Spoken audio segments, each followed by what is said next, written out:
Now you are. Now you're muted. There we go. Hi, everybody. Welcome. This is Monster Sports and Entertainment. This is Sean, your host. Here we go. We are going to get this off and rocking and going and doing our thing. It's great to have whoever is going to show up. If you watch the replay, smash the thumbs up button. Please subscribe and comment below. Let me know what you guys thought of the Hall of Fame, which we're going to get into at the very end. We're going to go back. Hall of Fame already happened? Yep. On what? Wednesday. Wednesday. It was pre-recorded for obvious reasons. And it was good. I kind of like that it was pre-recorded because they got down into the nitty-gritty and it was only an hour and a half. It was edited and stuff. And wow, I wish, an hour and a half. I wish they would do that more often. And they didn't have people before Jerry Lawler introduced them all instead of having somebody come, like a friend, to come to induct them. So you know how there's always a speech before the speech? Yeah. Way too much. I like it this way. A lot of people didn't, but I prefer this. I wish they would keep this format for the Hall of Fame. Please subscribe, smash that thumbs up button. Come on in. If you show up in the chat live, come say hi. If you don't, watch the replay. I appreciate you guys either way. It's great to have my very first ever here review. It is what it is. I'm going to be here basically doing reviews for stuff that interests me. If I'm not interested in the pay-per-view, and I'm not going to commit to the full thing. TJ, how you doing? Good to have you. I appreciate that share. If it doesn't interest me and I'm not going to commit to a full pay-per-view, just like WrestleMania, I'm going to be watching certain matches. I'm only interested in certain matches. It is what it is. And so you're going to see me here probably, I'm thinking, for a lot of NXT stuff. And that's what we're going to be doing. So that's my main interest. It has been since day one. Since NXT's basically become NXT. Once it was Florida Championship Wrestling to NXT, I watched, I would say, 80% plus of every episode since that's happened way back. And yeah. Apparently there's a UK NXT starting right now with a few matches going down, and it was really good. I really enjoyed what I watched in general, and let's break it down. Let's get into this and see where we're headed.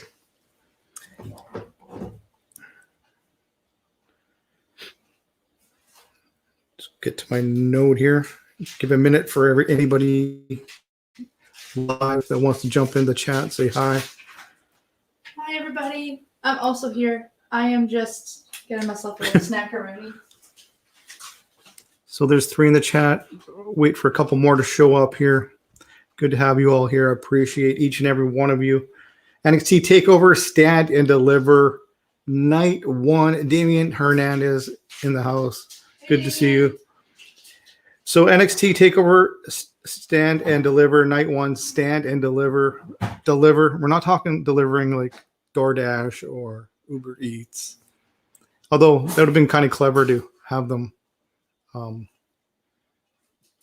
be the sponsor for it. But hey,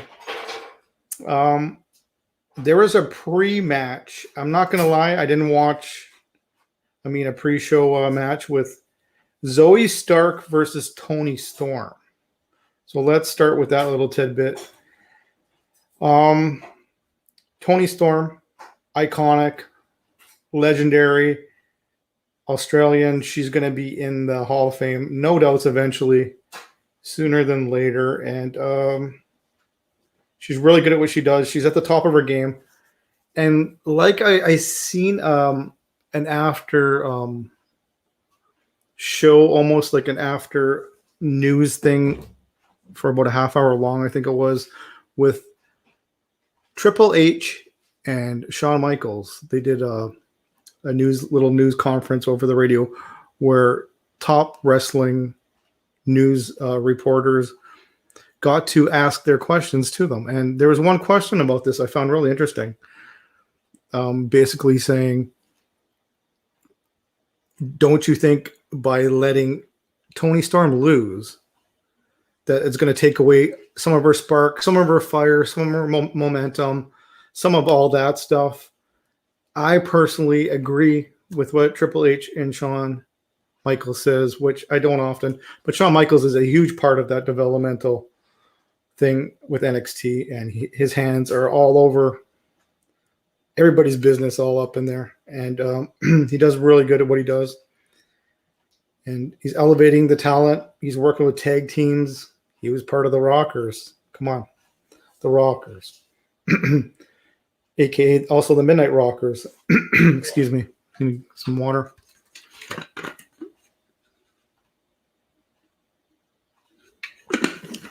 So, like I was saying, they were discussing the fact that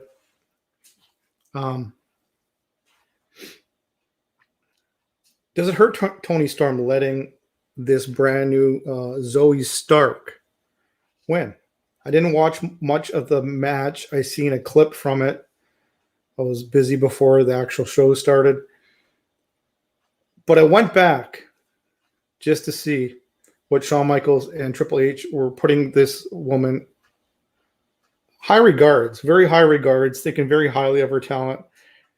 She hasn't been in there long, 3 months, doing her thing, doing the best she can. She has a little spark in her. She has that little something that the other ones that have been there a long time just aren't showing. And she's showed enough to impress them to get her ass already on a NXT special. So kudos to her. Like that whole grab the brass ring thing, she's done that. So that's great that she's done that. And like Triple H and Shawn Michaels were saying, it doesn't lower the quality and what Toni Storm is by going down the ladder with a loss. She's at the same level in the end. At the end of it all, Toni Storm is at a level of excellence, and no loss is going to bring her down. Not unless there's a bunch of unmeaningful ones. They're trying to make the more experienced talent reach down the ladder and pull them up. Exactly what Triple H said in that news conference thing after night one. I just happened to catch it before bed. I didn't know that was going to be a thing, but they're reaching down and pulling talent up to make new stars. That's what they need to do. We've been all bitching they need to make new stars. Well, that's how you do it. And it's great that they're willing to do that. So it was apparently the only complaint I heard about the match was it was a sloppy roll-up pin by this Zoe Stark.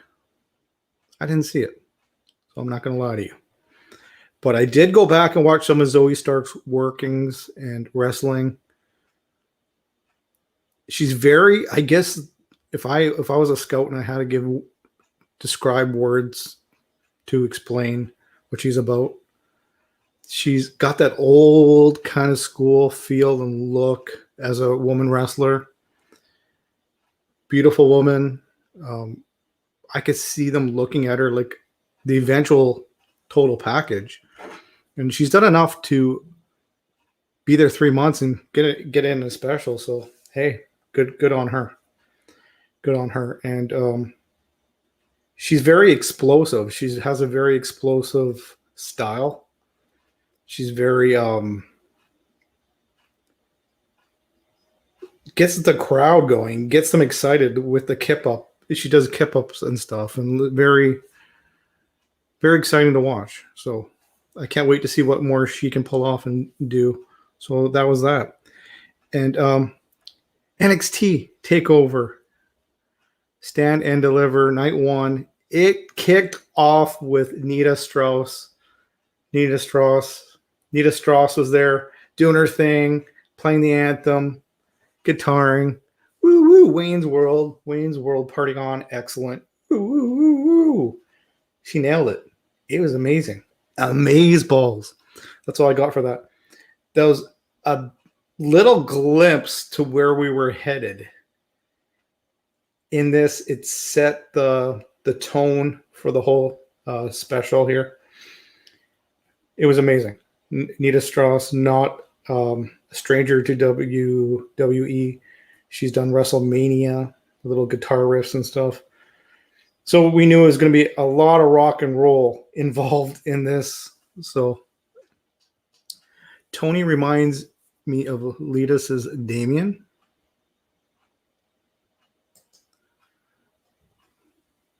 Here you go.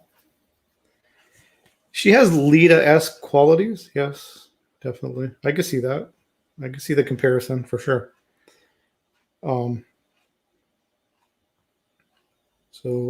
Yeah, it was really good at the beginning of it all. Nita Strauss doing her thing, and it was like rock and roll was going to meet the Gladiator Coliseum way back. It was the Clash. It had a good feel. I had goosebumps after the national anthem. She just wailed on a good guitar, did her thing. It was amazing. And there was a cool storm, thunder, light show, and thunder and lightning going off at the beginning. And it was exciting. I'm not going to lie. I enjoyed it. And then let's start off with the first card, technical wrestling match.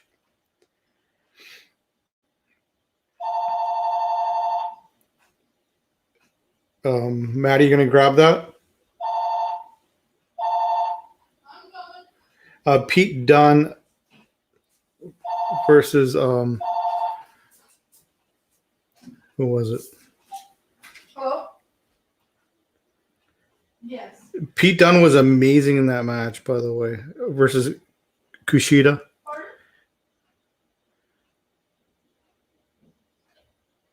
Oh, okay.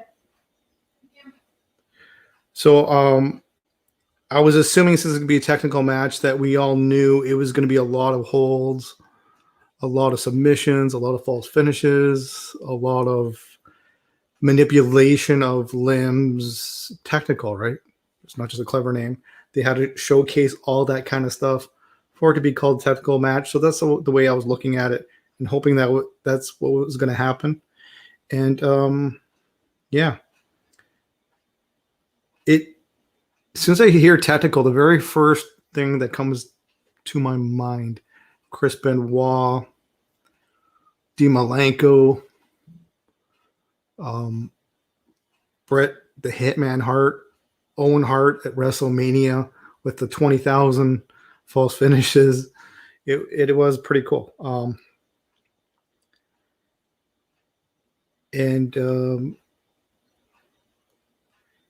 At the beginning, they started off with a lot of chain wrestling and submission matches, trying to get a quick submission right at the beginning. So I get it. That's exactly where they were headed. So I'm glad to see that. I wasn't mad at that. And a lot of hard-hitting, vicious bout from beginning to end. And then speaking of end, the match ended with Pete Dunne hitting his finisher, the bitter end. And that was called a win. So there you go. You think it would have ended in almost in a submission? But it's kind of cool they went the other way with it. They went with the pin on it. So that's kind of cool. The match was really good. I enjoyed it. I wasn't mad at it. It was exactly what I was expecting. So that said, that's not a bad thing, right? And then the next match was the Gauntlet Eliminator. Winner faces NXT North American Champion tonight, Johnny Gargano, who won. I think we all watched it. We all know. And I guessed Pete Dunne would beat Kushida, and he did. So I got one right. I didn't get many right in this, let's face it. My predictions weren't that good, but I love that kind of thing when my predictions are wrong. My predictions are wrong. They're doing something right because I like to be guessed. I like to be surprised. I don't like it as predictable. People say it's a lot of predictability, but I don't know. We're going to have somebody joining us right here, right now. Yo. Hey, how you doing? Well, it's funny you asked because I'm going to come in here as Negative Nancy because I got breaking news. Uh-oh. they screwed up the UK show on Peacock. So more Peacock problems. There's a guy who does watch-alongs live in the UK who's went live about an hour before this, and it's scheduled for 3 p.m. live NXT UK Prelude. So Twitter's blowing up right now. The live chats are going crazy because if you go to Peacock, it's WrestleMania 34 is live. However, my God. So I went to the WWE channel on Peacock, and you scroll all the way down, and there is the record because it's a taped show. It's already been taped. Oh, okay. It's already on. It's taped. It's 3 matches. So there's going to be a lot of pissed off Americans. I mean, already, and we talked about this before, Sean, that you can't rewind the live Peacock stream. Oh, they didn't make it available worldwide right off the bat. There's so many people bitching about it. So WWE, have fun. But I'm going to be here. I don't even know why they headed that way, but NBC money. But I mean, I know you covered the pre-show match with Tony Storm, which I did miss, and you're talking about the gauntlet match. I be honest, I was watching AEW, but I did have the NXT on a screen as well, so I did get to see. It was an amazing show, and the gauntlet was pretty awesome with the amount of talent they had in that gauntlet. I totally agree. But now the question is, and you didn't get to who won yet, so I'll let you go ahead and finish your review of the match, and I could talk about the speculation now that's coming up for that. Yeah, please. I don't know. Like I said, I don't know where they're headed for a lot of stuff. So this is great having you here for that. Thank you for joining me. I appreciate it. No problem. Yeah. Don't even get me started with the Peacock thing. We know this, right? I had to come in and let you know about Peacock because I knew you'd be. That makes me extremely happy. I'm not going to lie. Yeah. I know the Americans aren't happy about it, but maybe go back to the network. Well, even if you go to the network now to try to find something, which I'm still subscribed to the network till the end of the month, and if I go to the network, it kicks me to Peacock. Really? Yep, it says WWE Network is now available on Peacock. New York Beast, how you doing? Good to have you here. Beast in the house. What's up? Damien making ridiculous comments already. I see. I'm shocked. Let's see. Vince is an idiot. No, he's a genius, my friend. I'm sorry, but it's fixed. So just so you know. Oh, what do you mean? It's real to me, damn it. It's real to me. Damn it. Yeah, you need that guy's picture on here now. Real to me. No, I mean, it's a great week for wrestling fans, though. I tell you that much. So what do you think of the stipulation? Let's start off with that. The stipulation of it. At least they made the match mean something. You know what I'm saying? The gauntlet? Yeah, they made it mean something with the fact that the winner tonight gets to go tonight and go for the what are they calling it? The North American Championship. The North American Championship. Yeah. Well, the thing with me is the names that were in it led a lot of people to believe that who won wasn't going to win. I agree. A lot of people thought, well, let's get into it. Yeah. Okay. Go over. Here we go. Notes. So you talked about Kushida and Pete Dunne, which are two great workers. That was a good fight too. And Toni Storm is not bad to look at as well, and she's amazing. And there's nothing wrong with making new stars, right? No, not at all. So I get it. Yeah. Just with gauntlet matches, they always put the old. I hope their cardio is in place because if you got to go the whole. It's kind of cool they drop those little seeds of doubt, right? Everybody has to have a. I mean, Cameron Grimes is an upcoming talent. LA Knight. Leon Ruff. I've never heard of him. Have you heard of Leon Ruff? Yeah, Ruff is Ruff. He's pretty good. He's very good. So is Isaiah Swerve Scott. So those two who started out the match are two. I mean, they're entertaining. But what a hell of a way! The thing that impressed me was the way they started that match on the ramp. Yeah, I did like the new ramp, the new setup that they had where you can actually walk. I always used to like that back in the day when they had the ramp that went right up to the ring. Some people hate it, but yeah, they used to have that back in the day. Yeah.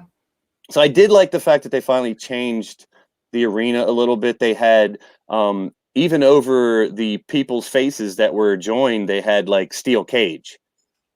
I don't know if you noticed that as well too. Like they had an actual cage around the arena part, and they had real fans in there too. So they had as many as they could fit in that little place. But if you look where the Trons were of all the little people, they had like digital cage in front of them too. So they tried to make it look like one big cage around the place. So the visual was pretty damn cool. See, I missed that part. I didn't even notice. Well, I don't think they had it in Canada for you though. Peacock. Yeah, playing with their peacock is right. So, what do you think of the whole Leon and Isaiah thing? Well, I didn't see enough of the complete part of this match. Like I said, I was watching 2 shows at once, like I normally do on Wednesdays. Which obviously now next week they'll be switching to Tuesdays, so it'll be a little easier to watch both shows and not have to watch replay. So I didn't get a chance to watch the entire replay yet. I did see towards the end of this match, and the names that were in the end, I wouldn't have guessed who won. Me neither. I didn't see it coming, and I love seeing stuff that I didn't see coming. How about you? Which you don't get much of in the SmackDown and Raw stuff, but NXT's good for that. They're very good for that. Yeah, they're very good for that. A little swerve of their own. Yeah, like I said, I really liked the beginning, the fight on the ramp. I loved how the ramp goes into the ring. That was cool. And I saw Leon hit Isaiah with a twisting cutter, or was it the other way around? I don't know who hit who with the twisting cutter. Like it was amazing. Like he did like a twisting cutter on the outside. I'm like, whoa, what the hell? Where the hell did that come from? Like I love seeing moves I personally haven't seen before. Maybe you guys have, but I haven't. And I was kind of blown away by their talent. I'm not disappointed, even though I don't know much about them going into this. Do you know anything about them that I should know? Not really. Not to be able to really specify it, I'll be honest. I'm more interested in the other people that came in after. Now, those two worked really well together. 340-pounder, announce it. Who came out? Well, Bronson Reed. Bronson Reed was next. And for anybody who doesn't know, he's a big demolisher, powerhouse dude. And so what do you think of that? Like I said, I mean, you have 2 guys that are jumping around and flipping and doing crazy spots, and you got this big bruiser comes in a nice contrast. I always love that. I always love the different weight classes, the different contrasts and styles, but I love it. They're just typical. The one thing that is typical and predictable, when the new person comes in, they always make the new person look good, and they just clear house. You notice that? Whenever a new guy gets, that's in anywhere though. Beast is making me blush. He's making me blush in the chat. I don't take compliments very well. He's amazing at what he does. This is true. Embarrass him some more. Yeah, no. But the eclectic mix of people in this fight made it even more entertaining. With Cameron Grimes, he's interesting, dude. He's a brawler. He's very cool. I dig him. I think he has he's gonna be big time sooner than later. Entertaining at the same time. He's good stuff. I missed the whole why he became rich thing. I did too, but I saw him giving someone money. One of the guys, bribing him or something. So, like I said, bits and pieces I caught. So I'm not the best as far as giving all the details to the show last night. Yeah, I'm not going too much into it. I'm just giving like brief tidbits, anything that stood out. You know what I mean? Loomis. So Loomis in next, right?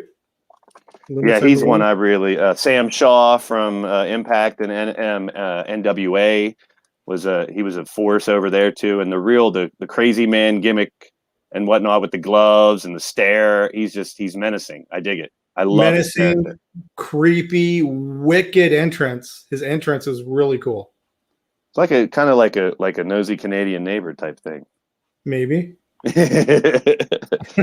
Really creepy. There's Mark Caliber in the chat. Good to see you, Mark. Hey, Mark, how you doing? He probably knows more about all this stuff than we do. I think it's cool. I'm sure he knows everything. He does. He normally does. I like the fact when Loomis came in the ring, he just cleared everybody out with belly to back suplexes, like the springboard belly to back suplexes, one person after another. That was kind of cool. I've never seen anything like that. And the big face-off, Loomis and Reed. That I would love to see. I don't know. I'm sure the match has probably already happened. Has Loomis and Reed went at it in the past? I'm not sure. I mean, I would love to see that match. So anybody in the chat, Mark, what do you guys think of this match? Let us know. Just let us know what you guys think. You know what? The vibe that Reed gives me, if you had to describe Reed as compared to another former wrestler from the WWE, who would you say kind of has the vibe of? I don't know. I could name a few. The big type brawler, Name a few. Like a Bam Bam Bigelow type, maybe, or not Yeah. not as mobile as because Bam Bam used to flip around a lot more. But I mean, he's powerful. There's a lot of comparisons. He's got a little bit of all the type of big guys, you know. Reed's finisher is pretty mobile. He does a freaking splash off the top, Kamala style. Yes, I mean he's got a little bit, like I said, a little bit of all types of different big guys. I think that's why he's got that Tyrus Brodus Clay vibe and Bam Bam, like you said. But I hate to say it about Tyrus, but he's made a return recently too. He's now on NWA. I didn't know that. Yeah, as Tyrus, he is part of that. NWA scooping up a lot of good talent with what they're bringing back. There's Elfie in the chat. Good to see you, Elf. Hi, Elfie. How you doing?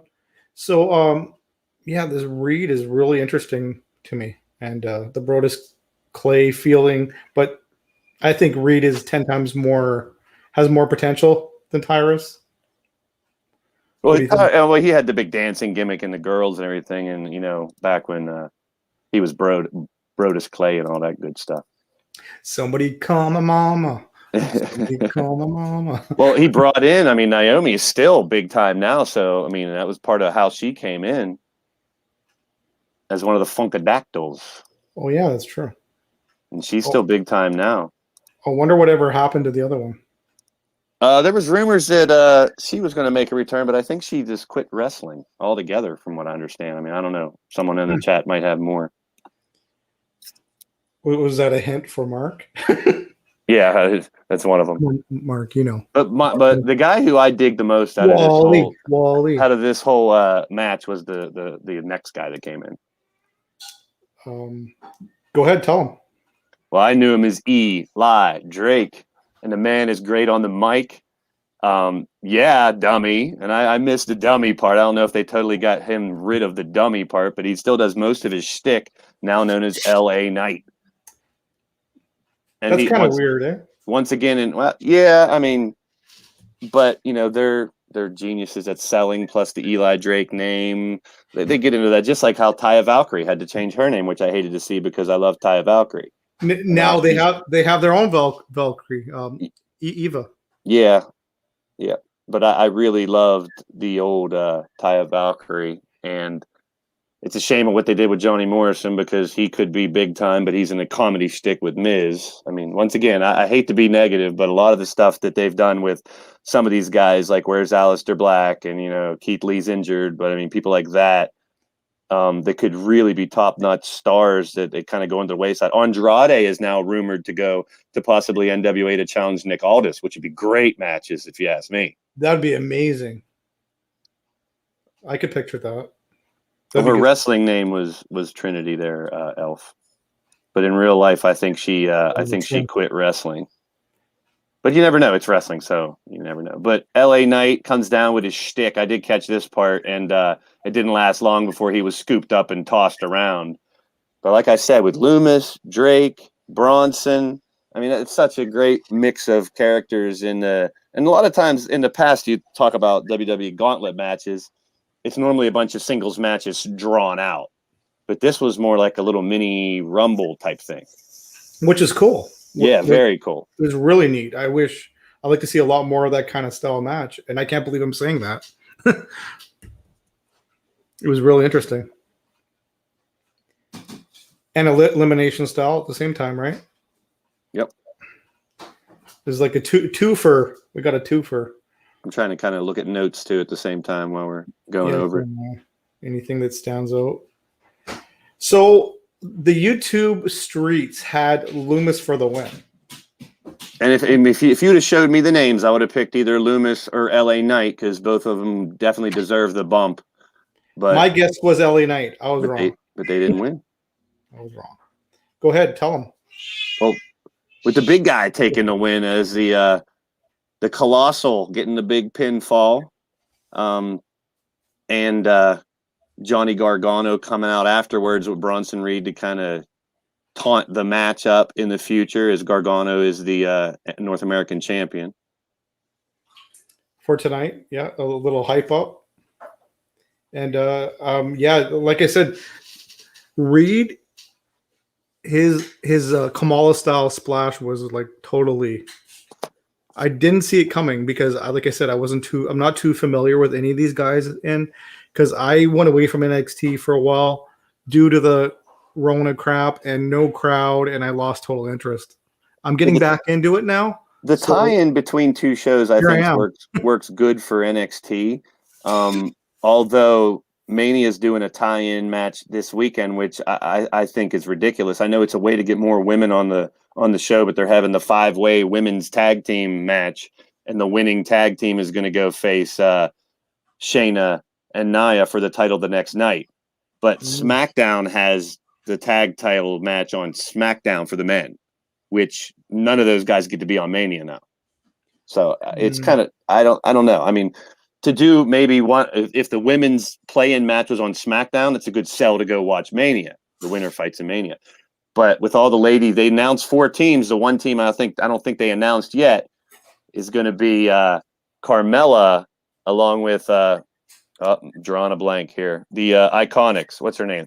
Billie Kay. Oh, Billie Kay. Really? So if those two end up tagging, I could see them possibly winning, coming out of nowhere to win, possibly, because we've seen all the other ones. I mean, it's Naomi, it's the 2 blondes. It's the same 4 tag teams that have been fighting each other and they've all pretty much had shots, except for the Riot Squad, which I'll take Liv and Ruby in the match as well. Not, if they can win that to go on. But I think in NXT, they sold this, winner in night 1, fights in night 2 a lot better. Yeah. I don't know. Is this where we're headed with, are we always going to be doing these 2-night things? I don't know. I mean, the thing that happened with Mania, and here's my take on it, Mania in all these different places, and normally Impact would have a show on Saturday before the Mania, or, NWA or some of these independents would have shows in the same city on the Thursday, on the Friday before. So I think WWE's just trying to eliminate all that, just trying to monopolize the whole week, which why wouldn't they? And all those smaller companies shows ended up being really good shows, and people would go down there. Plus, if you're down there to see WrestleMania on Sunday and there's a show on Friday and Saturday, whether it's cheaper or whatever, you're probably going to try to go see some more wrestling. You're there for the whole weekend. So it was genius for these other companies to get the rub.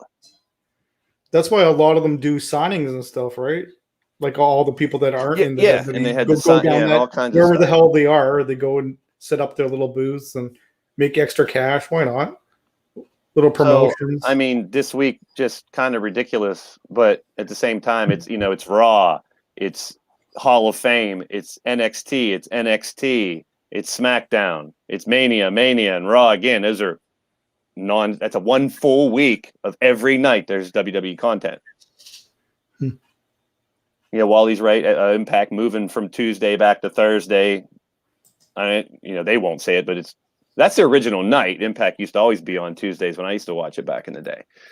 And now that NXT is going to Tuesdays, it makes sense for Impact to jump to Thursdays again, which I wish I had Access channel, because I would watch that as well. That's going to be a good one. Yeah, I think if anywhere, that could be where we see a Becky return or Ronda Rousey. So Ronda Rousey's rumored to return and Becky rumored to return. Maybe whoever wins that. I could see Rhea Ripley winning that, and I love so. She needs the win. She definitely needs the win at this point. And Asuka can definitely work to give a great match between those two. Asuka works well with anybody. Exactly. At the end of it, even with Rhea winning, at the end rumors also about Io Shirai now coming up after her there's drop. always we'll talk about that. Yeah, we'll get to that, I guess. I'm jumping ahead. I'm very good at that. We'll get to that though. Yeah, but you're right. You're right. And Asuka isn't gonna, like you said, Asuka's gonna put on a wicked match either way. So in the end of it, it's not gonna hurt her. The loss. No. But Not even close. the match last night after the gauntlet is already being rumored to be match of the year. Really? Yeah, I've heard a lot of people talk about it possibly being match of the year. Two brutal battlers, going at it. I mean, it was an amazing fight. Mhm. I think it's up there. I still think Britt Baker and Thunder Rosa's bloody match in AEW is going to be up there too. That was just one of the best women's matches I think I've ever seen. Thunder Rosa is just a whole new level. Damien's reaching again. Tessa Blanchard. And Britt, like you said, she stepped up her game huge, which shocked me.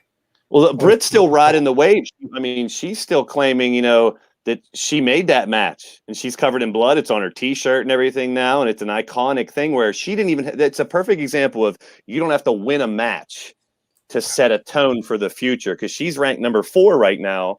And Ty Conti's number 2 going for the championship. However, Britt Baker is now going to fight 3 nights in a row to climb the rankings and get up there to fight as well. Because people are saying she's not ranked high enough because they use the rankings over there a little more. Mm-hmm. Ty Conti deserves a belt. Her versus Shida will be very good. I'd love to have Ty Conti represent my company as a champ. And I like Shida wearing the, it looks like the all white suit she wears now, kind of gangsterish when she comes around, and she's kind of with Ty Conti every once in a while. They tag team together, and now they're gonna have to fight for the belt because she's ranked number 1. Anybody new, subscribe, smash that thumbs up button. Come talk in the chat. Come say hi. So up next, you guys have anything else to add to the? No, I was going to jump really far ahead because Elfie brought up Brock Lesnar in the chat. And if I can real quick, here's how I would book. I don't know any of these. Like I really don't know backstories and stuff. I'm just getting reintroduced back into watching wrestling. If you want the truth. Well, I don't. If it happens, it'll be great. But it's just a thought I've had. And if I were to book the main events for this WrestleMania coming up, okay, night 1, whether it's Bobby Lashley or Drew McIntyre winning, it really doesn't matter as far as this type of storyline goes. But whoever wins night 1, Drew McIntyre. Can I stop you right there? No, go ahead. Would you care who won that match? Like I'm saying, like I love Bobby as a champion right now. Really, you love Bobby. I'm enjoying. I think he needed that title. With MVP next to him, they're selling it well. The big questions like Wally's bringing up about the Hurt Business breaking up, will they get back together? Bobby beat the hell out of both of them the other night, and so Drew or Bobby wins. Crew's a whole different level, anyway. Yep, yep. So Drew or Bobby win night 1. I really think I'd love to see Edge get one little title reign, whether it's a short one or not. But same here. I really would. I think it'd be a huge surprise if Daniel Bryan wins, but I don't see it happening either. I think Roman Reigns retains. So Roman Reigns retains on the second night, standing tall with Heyman in the ring. Out comes Bobby or Drew with the other belt, walks down to the ring. They face off, and Brock Lesnar's music hits. Heyman shits his pants, because that's his old man as well. And Brock just shows up on the ramp. Whether he comes down, they all 3 brawl or not wouldn't really matter. It would be kind of a see you on Raw type of thing. And what a way I think that would end. That'd be a huge pop. The Lesnar thing is the only way to go on it. Yep. Question about, will they unify the titles? Are they is Drew or Bobby going to fight Roman? Will they unify him? Where's Brock fall in? Who's Heyman's loyalty go to now with Roman or Brock? Good point. That puts a whole. I never even thought of that whole twist of would he stay with Roman? That's why he would, but would he? I don't know. Brock's music hitting, and then they pan right to Heyman's face. Exactly. You can see it now. Because his facial expressions are great. The way Heyman is with anything is amazing. Oh, anything. He could sell like. So if it happens, I just want to say it on the air. So if it does happen this weekend, I called it. Call it. Dibs. But I mean, I don't think it'll happen. I don't think it'll happen. But I mean, I'm not really even a big Brock fan. Like at least Elfie's the same way. She doesn't really feel. But I think used correctly, like coming back now to interject into the title picture would be. I mean, It would be he's exciting. I'll be honest. I'm not a big Drew fan. I'm not a big Roman fan. I'm not a big Heyman fan. Well, yeah, okay, that's wrong. I am a big Heyman fan, but but they have to. I I'm think not a big Brock fan. But let's face it, Brock puts asses in seats, and it would be amazing, like you said, with all the different dynamics going on and the what ifs. It'd be you said amazing. Rock. You said Brock, but I heard Rock, and that's another one which they talked about Rock. Roman versus The Rock for so long. And if The Rock would show up at the end of the show Okay. to tease the Roman thing too, they got to have someone show up. And I know Twitter and all the shit's going to blow up with CM Punk. It ain't happening. If it does, I'll be wrong. But if CM Punk's going to come back, it's going to be an AEW when the crowds are back. I agree. Because Tony Khan will throw all the money at him and put him right in the title picture for one last little run. But I don't know. I don't think he's ever going to fight. I hope I'm wrong, but I don't think saying John Cena. That's also an option. So that's, I mean, if they have to have someone, because you look at the card, and I mean, if I start talking about Mania, I'm going to be negative Nancy the whole time, because I think they shit the bed when it comes to booking these double Manias. It could have been done. I mean, there's great matches. They're the best wrestlers in the world, blah, blah, blah, all that good stuff. But I think they really dropped the ball building the hype. And well, let's face it, WrestleMania doesn't have Shawn Michaels and Triple H doing their thing. Did you see any of Raw? And I'm hoping SmackDown's a little better, but that was not a go home. I'll be honest, I didn't. Go ahead, Raw was not a go home show. It was all build up, and for the same matches we already know that's happening. Like we know, like I told you earlier, we know Shane's going to jump off the boat or something. You know, it would be great to see something else happen. Jump off something. Like maybe if he goes up there and Strowman follows him, he throws Strowman off. That would be funny. Almost sounded like Stroganoff. Awesome. Stroganoff. Now I'm hungry. But I want unexpected. You know, that's kind of, and we talked about it earlier. That's kind of why I lean a little more towards AEW right now, because the Dynamites give you something. That's not happening. They give you something to talk about after every show. There's a happening. That's why back in the NWO days and the Attitude Era days, when Raw or Nitro was over, people were talking the next few days about what happened. Right now, it's just build for the matches we already know are happening. You know, but like when the Hurt Business kind of turned, that was when they turned on the Hurt Business. That's but then there's a lot of hate because that was a great stable. I can't believe I'm saying this. I'm an Apollo fan now. Yeah, his new gimmick, he's riding out very well. I think him and he's fighting Big E, right, for the Intercontinental title. Yeah, I believe so. And he's lost that stupid smirk he always had on his mouth that never sold. Like, you know what I mean? Yeah, he got rid of that stupid smirk he always had on his mouth. Like, nobody believed any of your shit, man. Speaking of Big E, I have a great angle that I'd love to see Big E do. Go ahead, shoot. And I'll talk badly first about the angle that he's currently in, but AJ Styles teaming with Omos, which is a very cool, like a Kane and Daniel Bryan type of hell no type of team, big and, you know, two different people, but to put them in a world tag team championship match before they've even fought as a tag team, I think is ridiculous, and make them earn it. But, you know, I love AJ. I'm a huge AJ fan. I can't wait to see Omos fight either. But on SmackDown, AJ lost. He's lost 3 singles matches in a row now going into Mania. So it makes me think AJ and Omos are going to win, which wouldn't be totally bad depending on how they do it. How I would book it is Omos completely, because he's huge. You got to make him a giant, a warrior, a destructor. Yeah. He just destroys the New Day, slamming them all over the ring. They annihilate them, and Big E comes out to save the New Day. And then you have a face-off between Big E and Omos. Damn, yeah. I guess that'd be amazing. That'd be a great match. 2 big dudes going at it. But I mean, that gives reason for Big E to come out because the New Day is getting their asses beat. Yeah, I agree. Selena Vega, if she goes anywhere, it's going to be AEW soon. It might be with Aleister Black. You might see both of those in AEW, Damien, if we're going to see him anywhere. Aleister might be on the outs, unfortunately. Yeah. Maybe NWA. Yeah, that's I'm- another place. It's I wouldn't really be- I there's. wouldn't be mad I at mean, if that. you go look at their, it's a shame it's hard to find. I think they're only on Fight TV or something right now, but it's really hard to find. But Power is back, and they're building towards another pay-per-view. And they've always, me and you have always talked about how the NWA Huge does fan. those old school shows and stuff. I love the interview table and The interview small table is what crowd. makes it like the interview table is like the cherry on top of the cake for old school. And I don't know if you saw any of their little pay-per-view they brought back. It was Aaron Stevens, who was Question Mark's buddy, is that whole thing with, but Question Mark passing away. Aaron Stevens, he didn't beat Nick Aldis in the title fight, but they put on a great fight in the championship. He challenged Aldis, but they did a big salute for Question Mark afterwards. It was really Really? cool. Very cool. He brought the flag in and everything. Yeah. That's cool. So Yeah, we got a little off topic in the that's Mania. okay. So, But that's are we going to the it's NXT, the UK it's all the Championship? same brand and it's all wrapped into the same thing, right? But correct me if I'm wrong. Right after the Gauntlet, it was Tommaso and Volta.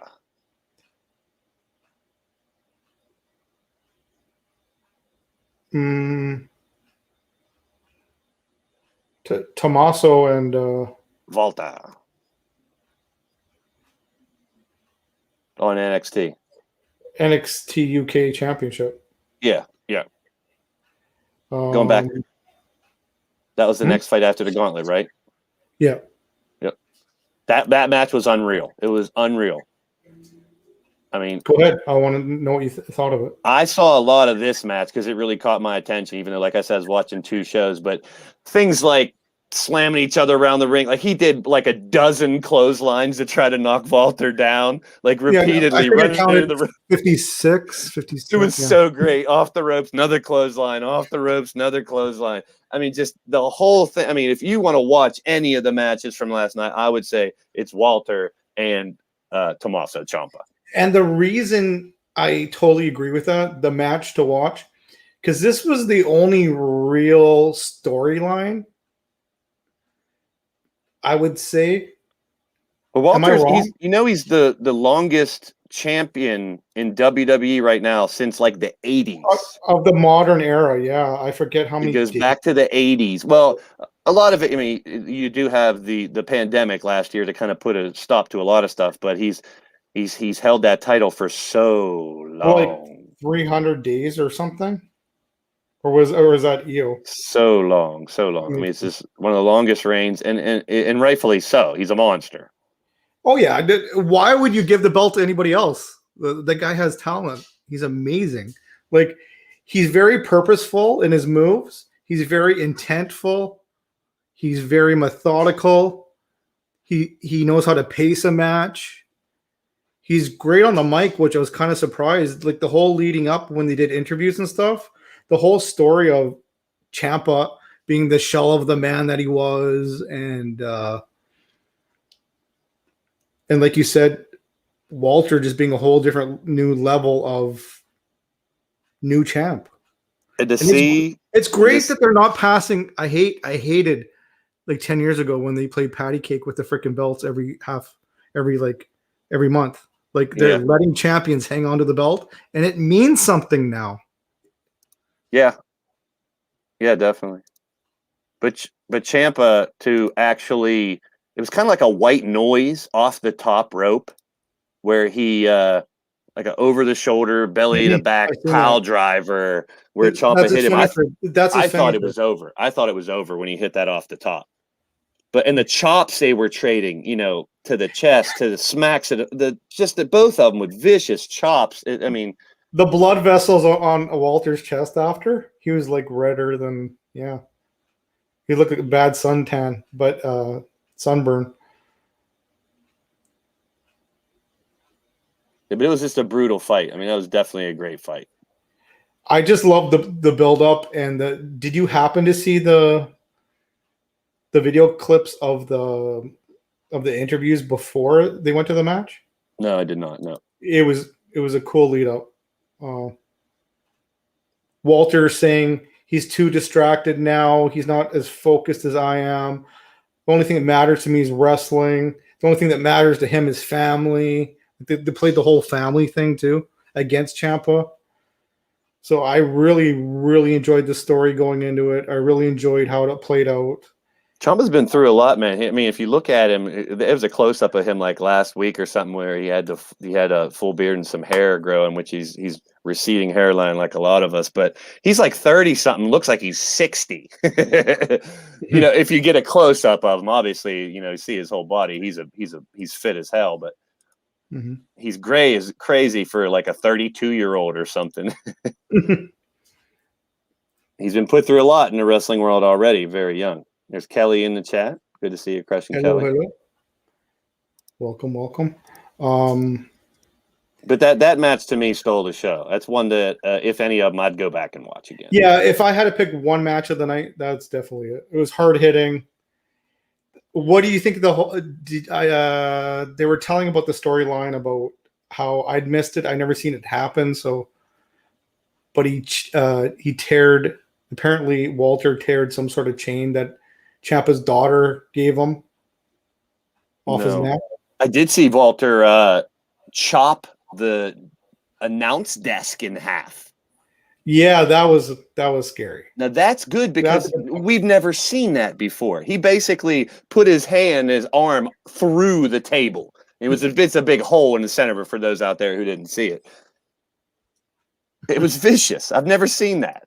And that's something to talk about. It's like this match gave us something to talk about today. Yeah, it was really, really good. The whole thing was just amazing. But do you have a disappointment in the match? Do you know where I'm headed with this? No, not really. How did the match end? The double power bomb. He hit him with a power bomb and he kicked out. Like there was a lot of great near falls at the end. But it was the power bomb and then another power bomb for him to pin. Like even like Walter had the first power bomb where he like laid completely on. I was like, it's over. And he kicked out. So there was a couple near falls back and forth. Like after that spot off the top rope, I thought Ciampa was going to win. But then it took two power bombs. Am I wrong? Or wasn't there like some sort of a chop off the rope to Ciampa and then he pinned him? Or was that wrong? No, I thought it was a double power bomb. He hit one power bomb, and then instead of going for the pin, Walter picked him up again and power bombed him again. Which is good because then it gives more credibility. Yeah, it took him more than one bomb to beat him. Yeah, right. Even after that brutal match. Right. There you go. And I have nothing more to add to that. It's weird because Walter's actually defending that title today too. It's a tape match, so I don't see him losing. I mean, it'd be a big shock if he lost on the show today. It's Rampage Brown that he's fighting. I don't know much about him, but Rampage Brown. I did see an interview with these two. Now that I'm seeing highlights, Rampage Brown's he's fought for years and he's been super successful over there in the UK. So he's finally getting a shot. Like I think he's been fighting a lot longer than Walter. So that's his claim to fame is he's finally going to get his shot. He's going to let everyone know who he is worldwide now as well. But I don't see Walter losing there either. We'll see. Yeah, I can't see him losing it for a long time. Like, who the hell would it be? Well, there was a thing on Twitter where people were challenging him and I'm drawing another blank, but the guy who Luke Harper's old tag team partner in WWE. Roland? Yeah, he's challenged him. He's really? Rowan said he'd come back to fight Walter, and stuff like that. Like he's basically put out a challenge. Who can beat Walter? Who's going to come out of nowhere to beat this guy? Because I mean, you got to have the right person beat him. You can't just have anybody. It's got to be someone. There's got to be a really good reason why they beat him. And who the hell would it be? I don't know. Is Rowan good enough? What do you think? No, I mean he hasn't even been fighting, so they're not going to bring someone back to have him. I think it'd be a great matchup between two big guys, but yeah, I wouldn't have been mad if Ciampa beat him. Yeah, exactly. Because Ciampa's been so up. He's been devastating and had great angles with Gargano and things like that in NXT. To see him win that would be pretty interesting. Throw a little different fold in it. Yeah, I agree with that, Alfie. I would like to see that actually. Keith Lee, yeah, if he gets healthy and comes back, would be good. Like I That'd be saw stuff crazy. on Keith Lee, but really like an undisclosed injury or sickness. Like there's no details on exactly what's hurt or what's wrong with him. It's just he's not medically cleared. They keep saying. But there's no word on what.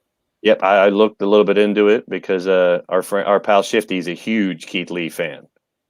Huge. And he's pissed that they're not using him, and he didn't really, the fact that he's been injured. That's what I mean. They're not telling you or talking about it, but I mean, you can put him in the mix Just with a lot of like- other people that they're not using very well. I know this is off topic again, but since you mentioned it, just like Sonya Deville, like what the hell? What's going on with her? How come? I know she's had that legal thing happen in the past, but like, is she injured? They're not saying if she's injured. That's the thing with WWE. They got the blessing that they could lose 10 stars and still have plenty to do their shows. That's why they overbuy people, literally buy people. Yeah, he is caliber. I looked it up after you tweeted that, and it says an undisclosed injury, and it doesn't have any details. Anything I found just said that he's not medically cleared. So it's kind of up in the air of why he's missing, what the injury is, what the medical problem is. So yeah, I don't know. So what do you think of the next match? NXT vacated tag team triple threat match. I don't like when tag teams go into a triple threat on TV. I don't know. It feels like too much going on for me. I caught the end of this, but if I would have saw the names there, I would have guessed who was going to win, and they did, because they just came over. They're amazing. They're really fun to watch. Came over from where? I have no idea. Impact. There was 3 of them actually, and one's still over there. Really? Yeah, and they were amazing over there, and one stayed behind. But they're just, I would have saw, if I would have guessed, if I'd have saw them, I'd have guessed they would have won. And they see, and I my guess was grizzled young veterans. I was wrong, but they were the final 2 technically the final 2 in the ring at the end, right? I believe so. So and then the grizzled young veterans. Did you see when they did off the stairs? The one guy ran and he did like a doomsday device. No, I did not see that. Device? You got to go watch for the doomsday device spot. That was pretty. It looked like the young grizzled. What are they called? Grizzled young veterans. Had that chance. Like it's like momentum almost switched. And the only thing I really liked in that match that caught my attention is the new champs. One of the guys was in the ring, and he was going to tap. Like all 4 of the last final 4 were in the ring. He was going to tap, but his partner stopped him from tapping out. MSK or whatever. Was that what they're called? MSK? Yeah, they were the Rascals. There was 3 of them. They were the Rascals in Impact, and Desmond Xavier, Zachary Wentz, and they had Trey Miguel, Trey Miguel's the guy who stayed behind. So and all 3 of them were super talented. Yeah, I seen Hardy Boys in them. They're a real tag team. Like, it's not like they're throwing people together like they've done, or take 2 people that are feuding together to see if they'll coexist. We've seen the coexist storyline 4 or 5 times, but yeah, they're a true tag team. They look it, they act it. Well-oiled machine, like totally. And they were very rockers. I seen rockers in them. They had that old school tag team feel, and I love that. Motor City Machine Guns, they reminded me of. Yeah, they're just full of energy, big time spots. They got a very bright future. I could definitely see why they gave them the belts in the end. Considering I knew nothing about them, I'm like, oh, that's pretty. I know little too, to be honest, but from what I've seen, they're very impressive. And last but not least, and then we'll have a couple. I think Elfie wants to jump up on the panel if she's still around after we talk about this, get her thoughts on this. But we'll just quickly run through the last match before we get into everything. NXT Women's Championship, Io Shirai versus Raquel Gonzalez. Go ahead. Io's held the title for a really long time. Raquel has been this big force. 300 plus days champion. 300. Yeah, for them to collide. So, Io and both Walter have that that myth that they've been champion for so long. When will they lose? What will happen next and all that? So, I mean, kind of saw it coming in some sort. There's been rumors about Io coming up or whatever into the main roster, possibly. Maybe working something either with or against Asuka because they work well. Who knows? Who knows? But Io is at the point she can go wherever the hell she wants to go. yeah, I wouldn't mind her actually leaving, to be honest, and going somewhere like AEW. she just might. I don't know if her contract ran out or.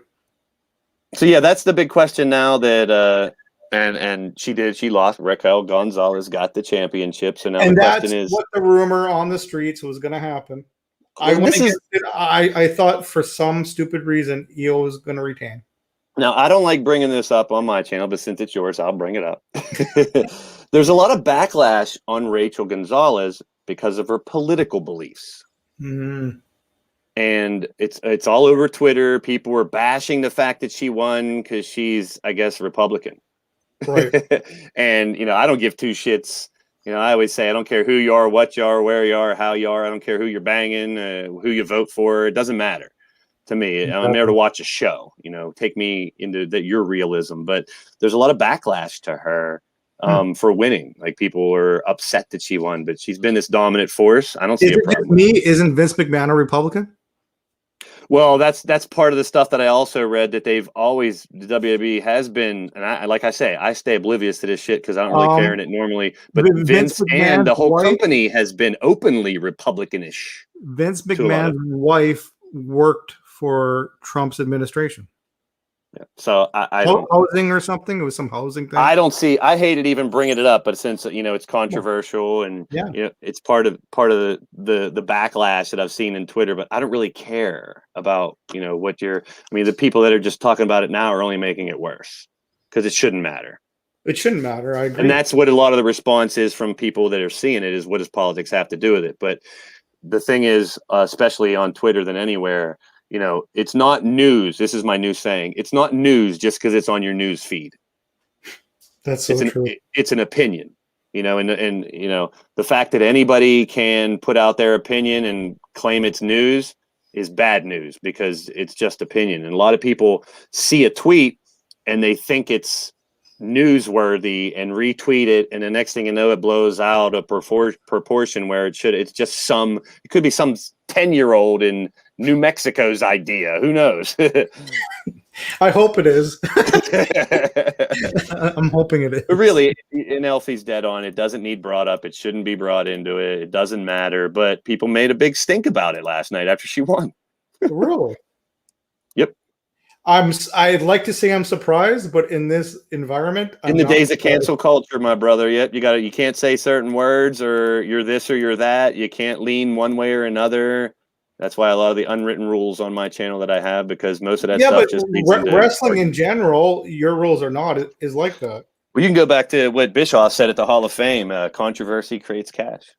And we'll get to that in the end too. So what else do you have about this Gonzalez match? Like, what did you think of the match itself? I was watching AEW most of the time because it was a great ending for AEW. To be honest, so I didn't see the whole thing. I caught the end of it. So you probably know more about this match than I do. I'm just going through it here, and let me see. I wrote down, she gave me, at the beginning, she gave me that big daddy cool Diesel vibe, Gonzalez. I was watching a Super Kick party at the time, so. But can you see that in her persona, though? Yeah, definitely. Diesel-ish. And she did, Io ran at her, and she right at the beginning, she nailed her ass with a big boot, and it reminded me of also even more Diesel-like. Now, she's the one that had Dakota Kai at ringside who got thrown out as well, too. Right? And I missed anybody in the chat. Let me know. I missed why Dakota Kai got kicked out. I'm sure she was just trying to interfere or getting away. But that was good for the story that she didn't need Dakota Kai at ringside to win because she's big, huge, dominating force. She doesn't really need. And let me see. Me too, Kelly. But I was watching. But I said it earlier. I was watching both because they were two big shows, and it's hard for me as a huge wrestling fan just to watch one. So I'll try to watch both. That's why I'm kind of happy that they're moving to Tuesday. Yeah, this is true, eh? Win-win. Let me see here. Anything of importance? I'm not knocking the 10-year-olds in New Mexico, Alfie. It was just the first thing that came off the top of my head. But that's why Twitter. You got to be good at ignoring a lot of stuff on Twitter, because a Which lot of is it fun. is just opinion, and you have the right to your opinion, most certainly. But like I said, just because it's on your news feed doesn't make it news. And you got to learn how to justify at the end of it. If you're going to argue with somebody, some stranger, some 12-year-old boy from India on the internet, Yeah. if you're going to do that, you hold responsibility to yourself in the end. You just wasted that time you're never going to get back. Was it worth it? The Was it worth anonymity, it? yeah, no, Was it the worth it? anonymity of the Hello? internet is just magnified so much over there, and Pick your I love battles, the people. Pick your information. battles. I love the information. I mean, to be able to get information so much over there is which reminds me, a teaser was dropped on WWE 2K22, which is near and dear to a lot of our hearts here. Uh-oh. I'm And scared. I'm scared. I'm 2K dropped a teaser which says, definitely make sure you're paying attention during, of course, both nights of WrestleMania. 2K is dropping some news. And I just hope it's not another mobile game. Oh my God, if that is, they're going to disappoint a lot of people. But I mean, they could just announce the fact that 2K22 is indeed happening. Like the first trailer, because a lot of people are up in the air. So the best news would be they gave it to somebody else. Because 20 was broken, 21 never happened. So if 22, actually, here's another big news that I heard, and I retweeted this earlier today, that something that's becoming big in the gaming industry is Spotify integration. And this is kind of near and dear to my heart and a lot of other people too, is a lot of these video games now, if you pay the premium Spotify $9.99 a month, you can now integrate that music into your gaming. And the millions and millions and millions of music on Spotify can now be used because you're paying. It makes sense to me in the business sense, because it's going to get people. Anybody? Sorry, go ahead. It does give people. I will buy the $9.99 a month subscription to Spotify. I'm a big music junkie and I have tons already. But the integration into a game where you can use just about anything is one thing. Now, if it's not full integration, that might not help people like us as much to use it during a live stream. Copyrighted, yeah. But that goes, if full integration gets past the copyright, YouTube would have to agree, 2K would have to agree, that you're paying for a service to use that music. So the industry people that are making this music, they're getting their money.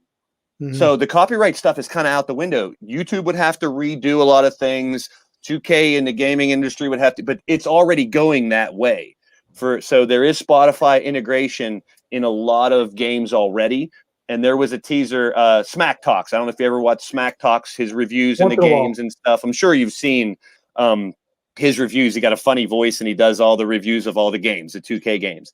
He posted a teaser that what if Spotify integration comes to 2K, and he actually had a mod where a modified look of 2K22 showing how it would work. You would just go in, when you go into their theme song, there would be a tab onto the right, which is your Spotify list. Whoever you have downloaded on Spotify, boom, there's your new entrance music for that character.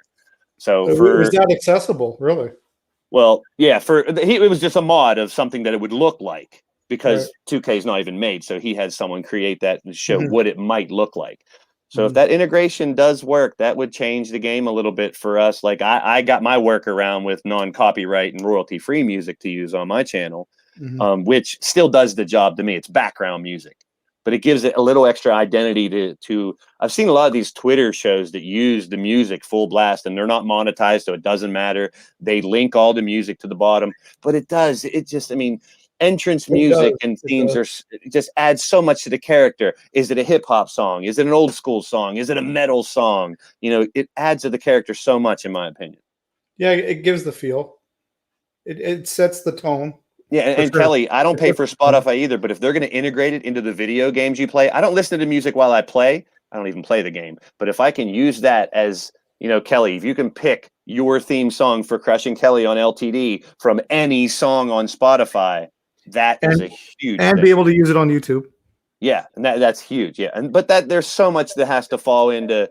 I would love for that to be the announcement 2K22 makes, that they're going to have Spotify integration. Do you think that'll be?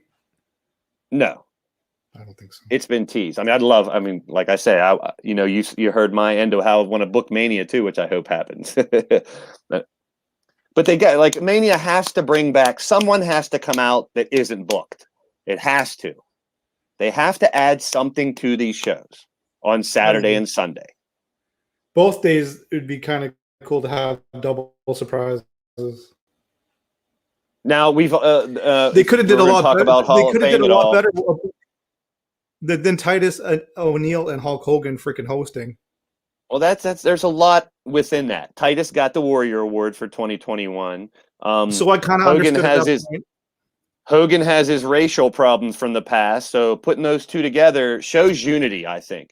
It really does. A lot of people still on Hogan's a huge racist thing because of things he said in the past and done, which, a lot of older people are. But it's new times. It's new, and I think that's a huge symbol of unity to have those two as a host. I can't wait to see how they're used.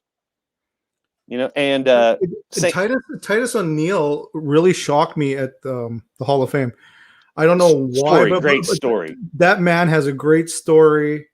Dealing with abuse as a younger person. He's very educated. He talks very well. Like he's got his he talks very educated. Like it's a complete contrast between those two. But that's why I'm really interested to see how they coexist and how they work on that. And if anybody's saying, why do I think am I shocked he's educated? I'm shocked any wrestler is educated. Now they could easily botch it big time and have Titus hosting every once in a while and Hogan hosting every once in a while and never have them on screen together. They have to be together the whole time. That would be a total botch if they do that. Total. They have to if they want to get your point across, they have to be together the whole time. And Elfie, a lot of people aren't Hogan fans. A lot of people don't like seeing old, quote unquote, old wrestlers come back to do anything, but that's been in wrestling forever. You look at how long Bruno Sammartino and Nick Bockwinkel fought into their 50s and 60s and stuff. And then still huge parts of the industry when you're retired. He's still iconic. He's still huge. I mean, his promo and stuff with the NWO was great. I had my hair on my arms and the back of my neck stood up because I'm a huge NWO mark back in the day for what all they did. And they also teased showing up at Mania, which I think Damien or someone brought up too. They did Hogan did say at the end of his speech, maybe we're time for one more run, brother. Maybe we come down and challenge the champion. He's like, he looked at Nash and him and goes, he's holding up the NWO World Championship belt with the paint and says, I never lost this. I never lost this belt. And it's true. He never lost that exact belt. So maybe it's time to put this on the line, brother. And I mean, the tease was hilarious. Do I want him in a program again fighting? No. But do I want NWO to show up at Mania in some way, shape, or form? Even to talk in the back? It'd be great. It would be great. Always. I always loved when Bobby the Brain Heenan or Jimmy Hart it builds the legacy of what it was to now. It's putting the two together, the old with the new. And there's a lot of WWE people that are solid. WWE always will be, just like Elfie's saying there. They'd rather have Razor Ramon and Diesel than not Hogan with them. But what Hogan did when he went there, and it was kind of funny to hear Hogan say when they were bringing him over to WCW, say, if you don't do it, we're going to get Sting to do it. And I never knew that either, that Sting was going to be the guy in NWO if it wasn't going to be Hogan. That's right. But what Hogan did with Nash and Hall changed wrestling. It brought it back into the mainstream. I mean, you have the Attitude Era. It's huge. Rock, Stone Cold, all the names are there. Rodman. Yeah. But when they started to do that and then beating WWE in the rankings for 83 weeks and all that, that changed wrestling. It created, a rift, a bashing of two different companies, which we really didn't ever see. Back in, we talk about this all the time, the territory days. That was one big unit of companies together. Now we saw two against. Alfie, you never know, because Chris Jericho is going to be on Stone Cold's podcast. It's going to be. I've read a little bit about that, and I saw there was a teaser where Stone Cold did quick fire questions to. I don't know if you saw this or not, but he did really quick fire questions to Jericho, And he said, you know, who was your best match? Who was this? Who was that? And of course he said, like, who's the best on the mic? He's like, Rock and this, you know, but he said favorite tag team partners. And he mentioned Big Show and he mentioned Sammy Guevara. Sammy Guevara has never been in WWE, but that's the first name dropped from AEW on that program, which is connected to WWE. It was very, very cool to me. But I think that interview is not going to be as controversial as people think it's going to be. I don't think hopefully I'm wrong. I'd love to see him mention AEW and what he's doing now, but I highly doubt it. I think Sting is always welcome back. He hasn't did anything. I hate what they did to Sting. That's a sore spot for me. Sting never got what he deserved when he finally got to WWE. He was treated badly. I mean, sure, he had a couple fights, but to pretty much never win. He fought Seth Rollins. He fought Triple H. You know, he never had a real run where he's even showing now he could still do it. You know, in that brawl with it's just I'm a huge Sting mark, so I'm kind of biased on it. What do you think? What Elfie's saying here, though? Do you think he would be welcome back? They're all, yeah. I think so. Yes, he would. I mean, why? Because controversy creates and it's a business, it's money. I mean, they would have to use the whole WCW history to tie it in. Otherwise, he's not Hall of Fame worthy for what he's done in WWE. Okay, well, let's get Alfie on board here to bring us home at the end, so you can discuss anything that we're talking about. Hall of Fame, we're going to start talking about. We're going to be here for another 15 minutes, so jump on. Hello, Alfie. It's about time. I've been biting my tongue. So let us know. That's why I kept bringing it up. I knew it would drive you crazy if I keep bringing up what you type in the chat. She's like me. She's a talker, so. Yeah, I talk faster than I type. We like to run our mouths. It's you know, I guess we're in the right idea here and talking shows. First of all, Dexter Lumis. Love Dexter Lumis. The whole doesn't say a word, talks through his art. Beautiful, beautiful gimmick. I so unique. I don't know of anybody else that's done a gimmick quite like this. And that is his own art. He's the one that does the artwork. So, I mean, it's not somebody else's artwork. It is his own artwork. And I just think that gimmick is so unique. It's spot on. The crazy eyes, all of that. I love his entrance. Love it. I mean, everything, just perfect package. I think you really, really, really like him there, Elfie. RA's going to be jealous. I don't like him that way. No, I'm just saying gimmick-wise, the total package. Yeah, since the day he arrived in NXT, he sold that gimmick 110%. I totally agree. It's the total I mean, the whole thing. It's the total package. It all completely comes together and works. But I hate to say it, but it's like, how long until they ruin it? You know, I hope until he don't. goes up to the main roster and doesn't know what to do with him. And he's just Dexter, or he's just Loomis. Yeah. So Vince changes his name. Which I get that. I get that. I get the Dexter name because tying into the TV show kind of too. I would get that. And if they would, they'd make him just Loomis. No, that doesn't work.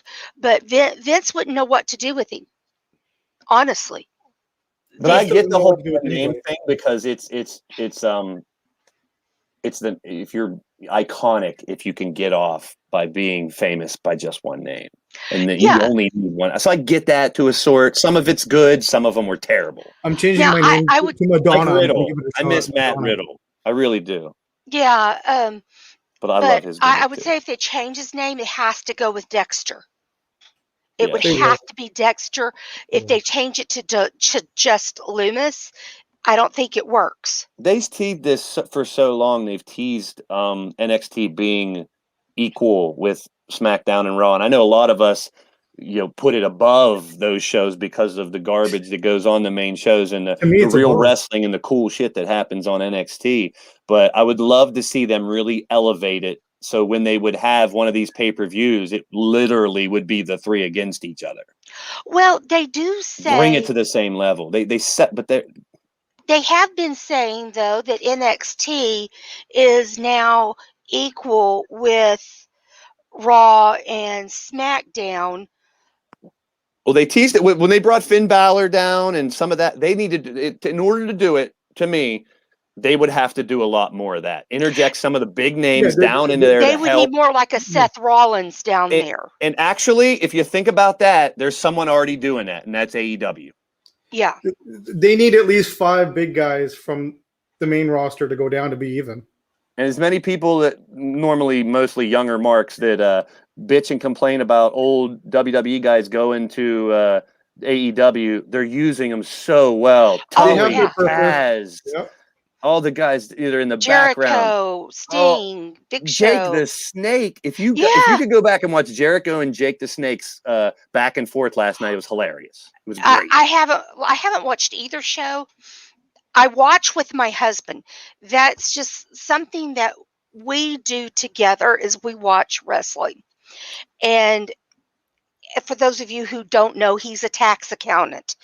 And if you know what time of year this is, I don't see very much of him right now. We jokingly call in the industry, we call it tax widows. I'm a tax widow right now. Yeah, it is that season. It is that season, and then they extended it a month. The damn government. Yep. No, and I'm a big Jericho fan too. And I'm gonna quote one of his from last night. His promo last night is a must see. And the funniest thing he said, he was talking about FTR. And he said, and you guys, I don't know who he goes. He kept calling MJF his jerk off buddy, which is hilarious. But when he was talking about FTR, he said, I don't know who you guys are, which one you are. Are you Cash? Are you Dax? Are you Axe? Are you Smash? Are you Axel? Are you Slash? I don't know. And it was so Jericho that it was perfect. Well, and one thing about Jericho, I don't like him just as a wrestler. He's a good person. But look what he's brought back too. A little bit of the bubbly, all the things on the side that he's done other than his fights. I was there in Pittsburgh when he had that brawl in the concession stands and stuff. It was amazing. He stole someone's ticket, smacked it on his forehead, and it stuck there. I mean, he's total entertainment. Yeah, before he even came into wrestling, he's been entertaining with his music. And he's another great example of what he can do, what entertainers can do, whether they still fight a lot or not, when they're old. And I don't know if you guys heard the news story about that Uber taxi driver that got killed. Yeah. He gave $5,000 to that family. He's a good-hearted man. Yeah, that's what I was saying. And that's just a small example of the things that he does. I mean, that was little. I mean, if something happens to a wrestler's family, no matter whether he's worked with them or not, he goes out of his way to help the family, not by doing something through the company. He does it on his own. I mean, whether it's a death, an injury, just the stories you hear about the good things he does on his own is just tremendous. He is such a good person. And he's a family man. He's all about his family. So I respect that. I hope we're seeing the beginning of what happened back in the Monday Night Wars in the past, where people call it stealing ideas or using what the other one did. But everything's stolen from somewhere. I call it learning and evolving, because whenever, what happened to DX, whenever NWO, they both had to step up their game or whatnot. So I'm hoping that WWE at the same time AEW sees as well. Like, why can't Vince and WWE see, look how they're using Tully Blanchard. Look how Arn Anderson, look how, Taz is on commentary sometime and he's leading this crew of young guys. Look at what they did with the Big Show, finally letting him talk. And if you haven't watched Dark Elevation, he's one of the best commentators in wrestling today. Well, and I will say that WWE is using more of the talent in other roles, like what they're doing with Joe. It's a shame he's not fighting, though. I know. Same thing with Sting. I think Joe from Impact is getting the Sting treatment. I know he's got injuries and other things too, but Samoa Joe should have been a world champion. I don't care if he's a little bigger in the gut than Vince but likes. look at Joe. Look at how Joe can move. He's one of the most Kevin agile Owens. big guys. AJ Styles, Samoa Joe, and Kurt Angle in Impact. If you haven't seen any of those guys Oh, fight, some of the best wrestling you'll man. ever see. Oh, Any and combination of the three. and I've got a picture of my family with Samoa Joe when he was world champ at Impact. Samoa Joe he's an anomaly. He should Yeah. he should have came in and destroyed people. He kind of did. They get teased it a little bit. Down in Impact, they did. I'm talking about when he arrived at WWE. He should have came in and just started destroying people. Same thing Yeah, we do with that Omos guy, which here's another thing I think if they do this, let me say that I called it. Do you remember Raw Underground? Yeah. Oh, yeah. Who was in charge of Raw Underground? It was Shane McMahon, right? Yeah. So wouldn't it be weird to have there was a couple really big guys from Underground that Shane used. Almost could be was one of them. It won't be almost, but there was a couple other ones. Wouldn't it be ideal that Shane has tricked Braun Strowman into this big brawl for him to bring a couple Underground guys back to beat the hell out of Strowman? You know, I would like to see them. Dabo Kato. Yeah. That's the big guy that he could bring back. But, you know, they're not using him. I would like to see, even if it's just an hour long, a Raw, they don't even have to call it Raw, but a Raw Underground show utilizing those guys. Shayna Baszler, Sonya Deville, the four horsewomen, basically. It was a good idea, but bad execution. Execution. But I would like to see them do a show. But like I said, Shayna Baszler, the four horsewomen, you know, the three girls that she had with her, I can't ever remember their names. Bailey, there's rumors that, and as much as I'm really not a Bailey fan, she's not booked for either night of Mania. So I know. There's been rumors going around that she's going to interject or have a part. She has her little talk show thing. That it'd be a shame if they don't use her because I love to hate her, and you're supposed to right now. Yeah, and I think that she's got that Karen vibe. She still kind of has that lovable vibe, but it's a lovable vibe that you hate. She's annoying as hell, but she's supposed to be. Yeah, she's got a Radio Rex vibe a little bit. Yeah, I think they did her heel turn just the right way. Because I mean, she had nowhere else to go as a face. Yeah, but with the way they played her as a face, which was beautifully done. Speaking of turns, the Elite as heels are going to be very fun to watch. Oh yeah, for sure. As much as people were mad that the Young Bucks turned on Moxley, I think them all together again will be very entertaining. I can't wait. They always have some way that the long story is the way they play over there, and the Young Bucks torn about beating up Omega, and then finally, joining them. It was brilliant. Same thing when they had, and a lot of people hate the exploding ring match. It botched, and they didn't explode as big. They wanted a big explosion. That was hilarious. But if you just number one, took the content of the match first, which is an amazing fight that gets overshadowed, and number two, wait until the show on Wednesday. They explained it tremendously, and it was a way to bring two wrestlers together that were always hated that are now a genius together. Yeah. That's true. I will say AEW has brought back storylining.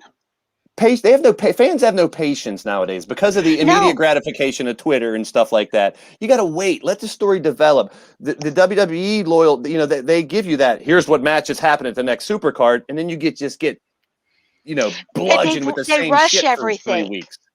They rush everything, and that's one thing that I love about Johnny Gargano and Tommaso Ciampa. They know how to build a storyline, play it, that long play it out, and play it out in the ring. They know how to tell a story in a ring, unlike most anybody in the WWE. They are two of the best at getting in the ring and telling a beautiful story. When they fought each other in the tournament, I can't remember the name of the tournament now, but you know the match I'm talking about, right? Yep. when they fought each other in that tournament. Oh my Lord, what a match that was. I mean, you're sitting there on the edge of your seat the entire time of that match, and you're looking at these two best friends. They lived together. Johnny, Candace, and Mm. Tomas, they shared an apartment together. I mean, these are two best friends. They're like brothers. They're tag team partners. And here they are facing each other in this tournament. And they are putting on a clinic of what it's like to wrestle a match Good in this. story. Good Oh, story. I mean, it like if was you the get like the Shane and best. Braun Strowman, that's a horrible story. The stories Oh, they it tell in is. NXT and even It is. AEW, great. Like right now, a lot of people complaining there's too many stables, there's too many factions in AEW. It's based off of that. There's like 6 5-man factions right now, and we're finally going to get a real War Games on May 5th for free on Dynamite. And you know, and that used to be what wrestling was about, was factions and wars, and you never know who's liking who and who's going to stab each other in the back. I was a And big War Games freak back in the day. I loved oh how they yeah, did that. But And they're going to I do it the wasn't. right way now. And the top on it, submission or pass out is how you win at the end. You know, it's going to be blood and guts. They can't call it War Games, which sucks. I think they should have called it the Match Beyond, because War Games, the Match Beyond was the original name of it back Yeah, when it was well, Horseman and I wasn't watching back then, but I've watched what they've done oh, I with got the VHS. NXT. I'll send you the VHS so you can watch. I'll But I'm hyped about I'll that. I'll have to buy one. Well, I'll send guys, you a I'm VHS recorder gonna too. wrap I this have a up. couple of them. I was gonna say hi. I don't know who's here, but And Holy. Hey, any final Natty. words, guys? Any final words or thoughts about tonight? Yeah, watch the Blaze Radio Network and LTD in a half an hour live. There you go. Oh, and goodness, you tonight, need to go rest your night voice. two. Night It's two. a great time to be a wrestling fan. I mean, some people say it's overkill with so much, but just be thankful. That's I mean, called those that choice. want to like WWE can like WWE. If you want to like Exactly. AEW, you want to like NWA, you want to like Impact, it's fine. There's no wrong You- way. You watch them all if you Choice. want. You Just finally enjoy have a it. Quit choice. bitching about it. That's my Exactly. final word. Stop bitching. Just enjoy it. If you're a wrestling fan, Enjoy now's the what you best time. want to, and stop bitching about what you don't want to watch. And Yeah. you have a choice other than the WWE right now. Exactly, which is amazing. I love it. And great choices. Impact is stepping up again. Finally, they for a while they were just total trash, but Impact is upping their game again.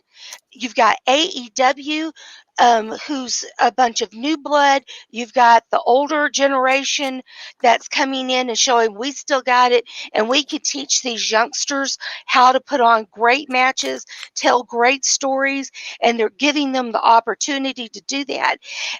You've got NXT, which is just, I think, is the best brand on, and that includes all the NXTs in the umbrella in the WWE UK, the main NXT brand.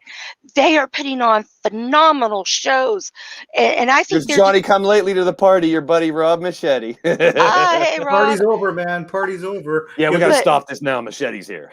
But yeah, come I back mean, you just for tomorrow. you've got so many choices of what you can watch other than just Raw and SmackDown. He was in the shoe closet.